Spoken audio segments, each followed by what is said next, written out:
La recherche historique permet de donner des clés de compréhension de l'islam dans sa vérité la plus profonde.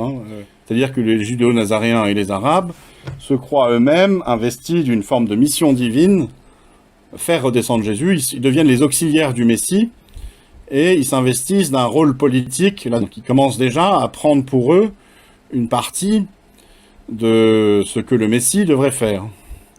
Et ça, c'est très important dans la mécanique idéologique, en fait, justement dans le millénarisme.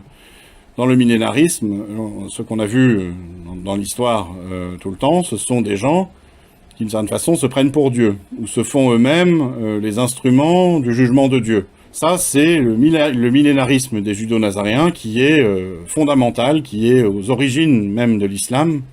Et par extension, avec la construction de l'islam, on va retrouver ces idées-là. Et on va voir que les musulmans se croient eux-mêmes les auxiliaires de Dieu, les musulmans qui ont la foi musulmane chevillée au corps, et qu'ils pensent établir le royaume de Dieu sur terre, qui sauve le monde en le soumettant à la justice divine. 3. Vous êtes la meilleure communauté qu'on ait fait surgir pour les hommes.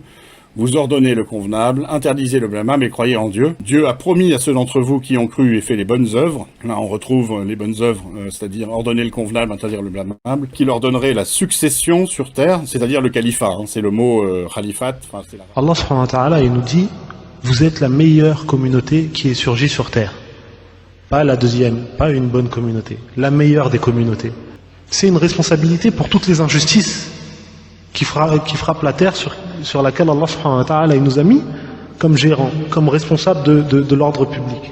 Cette caractéristique, elle nous fait sortir du rang et elle fait de nous les premiers de la classe auprès d'Allah subhanahu wa ta'ala. On voit aussi combien cette conscience d'avoir été choisi par Dieu pour instaurer son ordre sur la terre est présente en fait. C'est pas une invention d'Hassan el-Banna, c'est pas une invention des frères musulmans, c'est pas une invention de Marwan Muhammad, ça remonte aux judéo-nazaréens. Ça remonte, c'est l'identité profonde de l'islam en fait.